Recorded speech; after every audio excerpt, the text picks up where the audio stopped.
Welcome back to the Black and Gold Report. Again, talking with head football coach Pete Shinnick. Coach, I think we seem to got our technical difficulties taken care of. So let's go back and look at the clips of the game against Wingate and tell us what we're about to see here. Okay. Second clip here is going to be our first turnover. Ball's going to get batted around a little bit, and Quentin Pate's going to come up, I think, with probably one of the better interceptions that we've ever had. And so you can see it. He has it, loses it, gets tipped up, gets it back, and then gets some great blocking. Preston Perry, number 7 right there, is going to put the final block on the quarterback and make it work. We were pinned down deep. DeMonte Terry makes one plant and goes. My brother was asking me earlier in the week how fast DeMonte was, and I looked at him after this run. I said, I think that answered your question.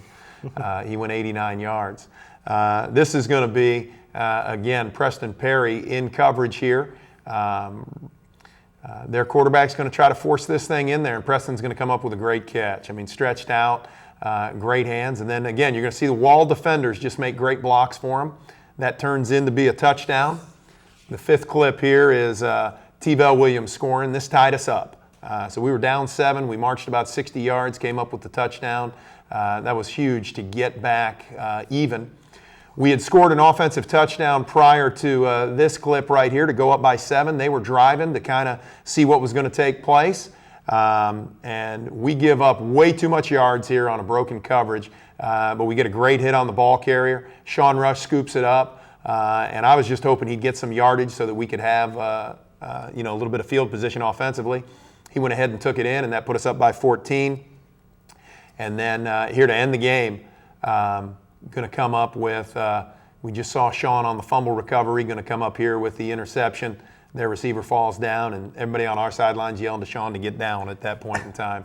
And then here's a great clip of Bill Stanley did a fantastic job. He was named Special Teams Player of the Week for us. Did a fantastic job kicking the ball all day. Gets hit here. Despite us seeing that rush come on, he was able to kick a 50-plus yard kick. And really, we won the field position battle all game long with our kickoff by Matt Davis and our punting by Bill Stanley. So worked out very well for us. Other than that big 89-yard run by DeMonte Terry, Wingate did a very good job bottling up the bottling up the running game. What kind of adjustments did you make, and what did you tell both the running back core and Luke Charles to try to adjust to that? Well, when we came out the second half, we were really trying to just get them in a little more space.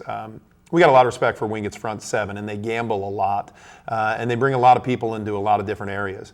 And I think that's why we were able to hit all the short passes that we did, and then we dropped a couple long ones and connected on some. So we knew it was going to be tough to run, and we also knew that if we took advantage of it, we'd have something like what we saw out of DeMonte. We were just hoping to get a couple more of those, obviously. Coach, what does this game say about your team's guts? Because if anything, this was a gutty performance. It ended up with a W.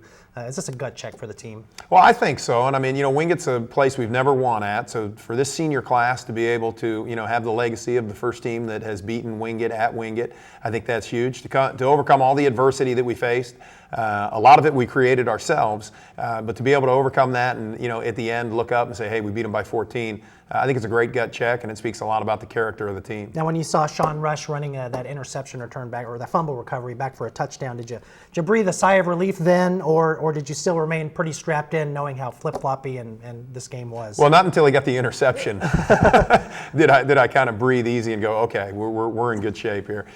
Give a lot of credit to Wingate. They fought and scratched the whole time, and we know it's going to be that type of game every time we play them. All right, Coach, let's talk real briefly about the next opponent for the Braves. It's NAIA member Virginia Lynchburg. They're 0-2. They lost 40-7 to North Carolina A&T last week. It's a tiny school. There's only 300 students at this university. Another road game. What do we know about the Dragons? Well, just what you said. I mean, we know the two scores. We've seen them on film. I think they're a very athletic group. They've struggled a little bit on offense, but defensively, they've got some guys who can run around and play. And so, for us, we're going to go back and take a look at Wingate. And again, we spend a lot of time on what we do. We've got to clean up some of the mistakes that we've had. I mean, if we don't tackle, people are going to get yards on us. If we don't catch the ball, we're not going to move the ball on offense. If we don't block, our quarterback's going to get sacked. So we're taking this week. We respect Lynchburg and what they're able to do, and we're trying to make the most of what we do. Well, good luck, and hopefully we'll come back with a W this weekend. And when we come back, we're going to talk a little cross country with head coach Gary Aycock.